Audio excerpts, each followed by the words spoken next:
Okay. Hello, welcome to the High Ground, powered by Premier Companies. Jeff, how are you this morning? I'm doing wonderful, Sal. Is there anything special about this podcast? There is something special about this podcast. It is the 200th episode of the High Ground. Wow. I know. There were some people that didn't think we'd get this far. So did you bring a special guest? Yes, we did. The CEO of Premier Ag, Mr. Harold Cooper. Thanks for joining us this morning. Well, thanks for having me. Very special day. Harold, did you think we'd get this far? I formally went on. I was very formal with this. Said my over under was 10. I did not think you'd get to 10. And that wasn't months or years. That was 10. I wasn't here then, so you probably didn't have the confidence in your team at the time. That's true. I take some credit for that motivation. Okay. We'll prove Harold wrong. I didn't think you get to 200 either. So well done. We'll have you back for the 1,000th episode. Okay? Dig me up. Dig me up. Well, we got to start with the question of the day, even if it's at the anniversary, the 200th episode. And I think this is the same one we had when we had you on last. Harold, what was a recent book or article that you've read, and what was it about? Well, I'll take a different vein on that since I've been traveling some here recently, and I'll just talk more about casual reading or beach reading and things like that. But a couple of authors I would just strongly recommend. First off, Alexander Dumas. If you ever want to read Count de Monte Cristo or Three Musketeers, by far my favorite writer in that regard. The other thing authors I've really enjoyed, if you have ever been at Sanibel Island or Marco Island, Fort Myers area, Florida, there's a writer down there named Randy Wayne White. And there's actually a Dock Ford restaurant even, but some tremendous characters he brings in that area. And it's all about, it's one of these, again, he's saving the world or saving someone. But so if you like those kinds of novels, he's just a tremendous writer with some excellent characters. So Randy Wayne White. All right. And Jeff, yours is probably fertilizer markets recently. Yeah. Oh my God. The green markets prophecy. Green markets. Yeah, actually, I'm probably going to take a different slant on this and say that probably the thing I've done recently is I've been listening to a podcast, and several of them, but one I think is there's a Catholic priest out there, Father Chris Alar, and he does a whole series on back to seminary, and so it just explains some things that.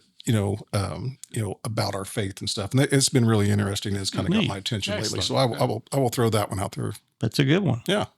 I'm all over the board. I'm all mixed up. I've been going everything from historical fiction to history books to I'm back into Churchill again, but I like the kind of other books I like to read. And one I got going now is called Humble Pie, When Math Goes Wrong. It just talks about engineering mistakes or errors or common, gambler's fallacies and just things like that. Just things about math that you wouldn't ordinarily. Have you been making errors lately and you're trying to feel better about yourself, or is there a psychological thing here? Just proving Kim and Kate that I'm right all the time. Using my statistics. So it is fiction. Yeah. Lost credibility for the rest of the day. Yeah. Well, this being our 200th episode, Harold, you've been here from the beginning, and other than episodes 134, 64, and 163. So, what have you liked about the podcast and getting it started, and just obviously this is just information and entertainment, but what have you liked about the concept and keeping it going, I guess? And I'm going to speak more generally. I have very much enjoyed when you've been able to bring in decision makers and leaders of various things that are going on in our economy or in our country with the industries that we serve. But when you truly get folks that are directly engaged into it and hear them in this kind of a informal setting, it's different than we hear in business meetings or in any other medium. That a podcast, I think, a lot of times brings a more social aspect to some of these folks, and it makes them feel a little bit more alive or touchable. And I've enjoyed that very much with some of the leaders you have brought into this room. The other one is I've liked employee profiles. Yeah. It's you never know what they're going to say. Billy House, I mean, that's always a wild card, right? So, but it's been fun to see. Again, I think podcast puts people in a different setting, a different frame of mind, and it's fun to learn them that way. I think they give different information when we're just having a conversation instead of them getting up and giving a speech. Totally agree. Yeah. That's been and I think the other thing, we've had some guests on here that before I'm sitting there thinking, is this really going to be interesting? And then you get into it, Yeah. and it's like, we're going on for 30 and 40 minutes and going, wow, I mean, that was great. I didn't expect that. I was actually with Tony Westner with Rose Acres yesterday. And again, people let their guard down a little bit. They get very much more upfront, and this is what I think. And it's fun to hear that candor. Do you think that's because Sal and I are just really great hosts? You could go on the record right now. It has to be that. I feel better about myself already. Oh boy, I just don't think we're going to get paid for this. I really don't. Yeah. We're probably going to get a pay cut. Sounds like 201's an aspiration at this point. Aspiration. You're talking about Billy House. We seldom have to do any editing, and as a matter of fact, we don't. I mean, very seldom do we have to edit. We had to take out like 5 minutes of his talk one time. And I'll give you my one annoyance real quick. We're probably too much in this segment, but I very much hate when I give all this great information about co-op history and what Premier's doing to get beat by bugs in corn as number of views. It's very disturbing. So. Yeah, I can see. Well, speaking of co-op history, we're going to talk a little bit about looking back and kind of leading forward a little bit. And I know you've had this conversation before, but looking back at, being the first co-op in Indiana, we're coming up on 100 years. 98 and a half years. 98 and a half years this month. And so what do you see from your standpoint, just about, I think, the recent changes of the last 10 years, and obviously going from the Premier Ag and Jackson Jennings merger, the Premier Ag and White River merger, and then the energy acquisitions, and just how Premier Ag has changed in the last 10 years. And can you just give us a little bit of insight about that and your thoughts on that this past decade? Yeah, and I really do think, and I think it's an especially important moment to reflect back on the character and the values and those that first started this company. And I always start there and say, those folks in 1927, with what they were facing with lack of supply, poor quality, unfair pricing, and really it was a very difficult economic climate at that point, for them to, I always use this line, but with nothing but ambition and need to gather together and say, if anything's going to happen, we're just going to get together with each other and form something to help ourselves. And what a statement to make in 2025 to inspire this year and this group of leaders for now, and to think about what we will look like going forward. Because I agree with you, Sal. I think there's going to be we've gone through as much change in the last 20 years as they would have experienced in our inception, in our founding. And as you go forward, you think about robotics and AI and decision-making, even the change in energy choices. I mean, CountryMark just made a $100 million investment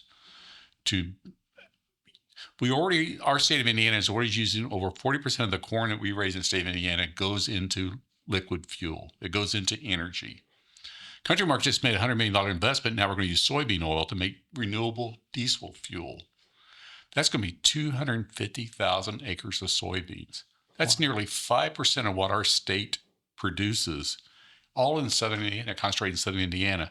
And to think about the different ways that we can help our growers expand a market and develop something that is consumed or used locally, and to help sort out emerging technologies, ways to either use automation, real-time decision-making as they power their tractors.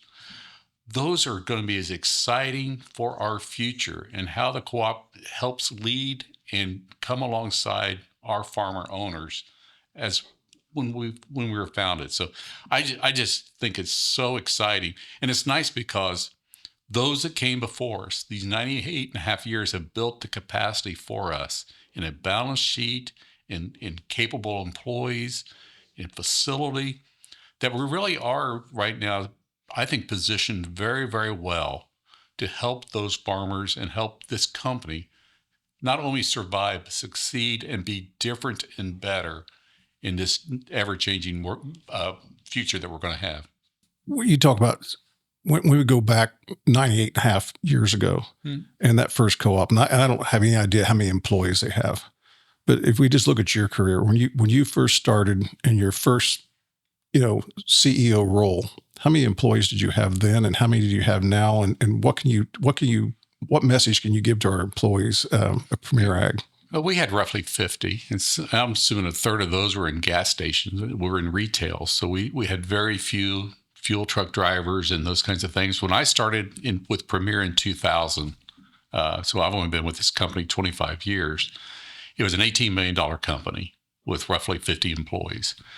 And today we're roughly $700 million with nearly 600 employees. Wow. And that's not necessarily something that's good or bad, other than what value does it bring? Specifically, what value does it bring? And I've learned in my last few years, I used to always say everything Premier does has to be about the customer. It has to be about that farmer owner, and we need to get up every day and thinking about that person, and that person exclusively at the expense of anything else. I don't agree with that anymore.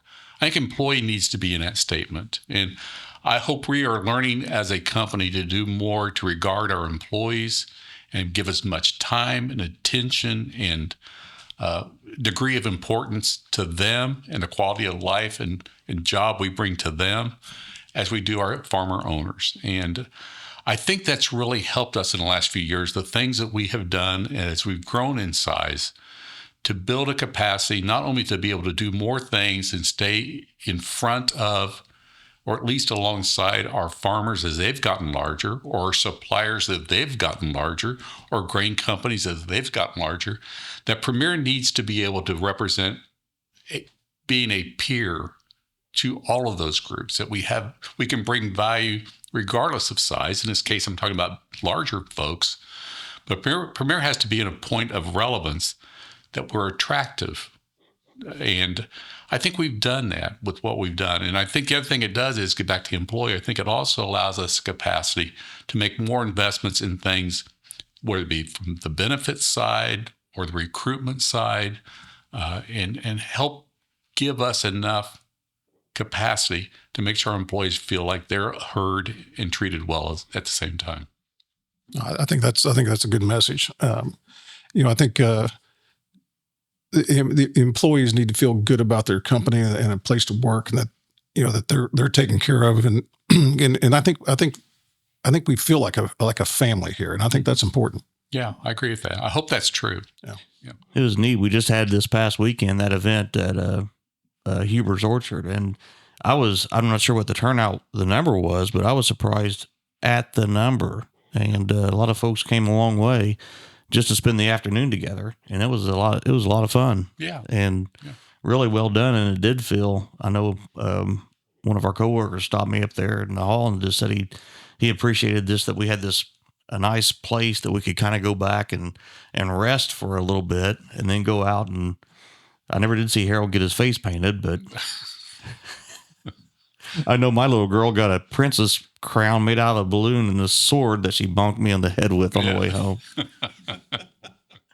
But it is a good time. And it is, I think in our industry, and Harold said this before, we got so much commonality in this Ohio River Valley market down through and across the company, that either in Kentucky or northern Indiana or north in Indiana, that just a lot of commonality of just social attitudes and being in the ag business or the energy business. Yeah. So what do you see, I guess, for the next decade? What do you see in energy or ag or livestock? Is there a common thread through all those that for the next 10 years? Well, I think for the cooperative system, I think we have, again, built a capacity with where we're at in our life as an enterprise, that we can start becoming an enabler to some of these things. We have been a supplier or a retailer for all of our time in existence. And now we really have the opportunities to start making some investments, whether it be in additional storage along the river, in processing, in trying to help create new applications of crops to be grown. I just mentioned CountryMark. Again, we have 20% ownership in CountryMark, but there is an example of where we're going to use soybean oil grown here in Indiana and convert that into energy. And those are exciting to me. And I think Premier needs to be thinking always about how do we help our growers get in a different, better position than what they can do with their own individual farming operation. That's always going to exist. Even as we have less farmers, those farmers are still looking for ways to aggregate or gain advantage versus what they are they themselves. And I think a co-op is that perfect jump off point. And I mentioned it earlier, but I think a lot of that's going to be some of the sorting out and trial and error, whether it be robotics or real-time decision making through data and use of AI. A lot of those things, farmers are looking for the answers. They're looking for the solutions, same as Premier is right now. But I think we really provide that jump off point or that trial and error place where we can both attract those solutions, sort them out, and then help support and help get them out to our growers. I think one of the, when we talk about what's coming and things change so fast, it's hard to, find something, say, hey, we want to hitch our wagon to this and see where it goes. But you've done that. Your leadership that you've provided has done that with the Dial group. Mm-hmm. Can you speak a little bit of that? Because I think it ties in with what we see in the future and how we're looking at things. Yeah. And it gets back to even Sal's original question. When you look at the core businesses that we presently are in, I mean, liquid fuels you'd have to view that as a slowly declining market. In fact, some would say it's at risk of being displaced by whether it be energy, electricity or hydrogen, whatever those other alternative sources are. Regardless, it's still a slowly declining market. Propane is a slowly declining market as you have heat pumps and more efficient usage of homes, insulation, and kinds of things. And even in row crop, you sit there as we do more and more to not treat a field, not just treat an acre, but to treat a spot of a field. Part of the advantage of doing that is you use less total product. Well, that may not necessarily be good news to Premier unless we find ways to make sure that we right size to those innovations, to those advantages to our customers and do that. And I'm not worried about that. Dial is an example where it's our means to try to look at total new ways. So the things that we're presently established in, we're presently successful in, that we think we have some importance to our communities in what we do, if those are slowly declining, what's next? And Dial allows us to partner with Purdue University and really go out and hire, in this case, I think there's 12 fellows, but Purdue has hired 12 professionals across the country, across various businesses, across various enterprises. They've already been successful in different industry. Now they bring that knowledge and that talent into agriculture and say, what problems are you facing? What opportunities are there for you? And can we transfer what has been successful for us someplace else into agriculture, into solutions for you?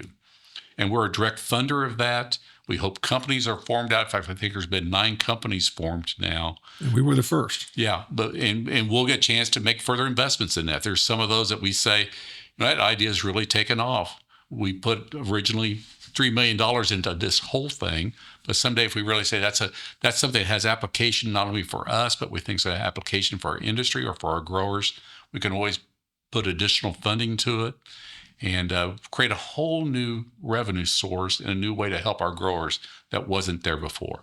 All right. Well, Harold, as we got 200 episodes behind us from a Premier Ag perspective, what legacy do you hope Premier Ag continues to build? I would love to, and I kind of got started with it this way, but when I look back at 1927 and the character and the quality of that group, nothing would make me prouder as I get close to my own retirement and to say, I carried my time of the torch as well as they did. I mean, the ambition and the aggressiveness and all it took for them from a character standpoint, just a can-do attitude, and we'll do it ourselves, a work ethic. Going forward, I hope this company always represents those qualities, those values of our founders, and that would make me very, very proud. All right. And those founding members did not have Sal working for them. So you've had just a little bit of an extra benefit. They worked Fridays. You know, Thomas, when I said we didn't edit things, we'll clip that part out. Well, I think on that note, I think that's a good one to end our 200th one on. Jeff, you have anything else? No, I think it's been great to have Harold come in and share, some of the history of the company and talk about where we're going. I think that's great. And it's a great place to work. All right. Thank you, Harold. Thank you. That's another episode of The High Ground, powered by Premier Companies. Thank you all very much.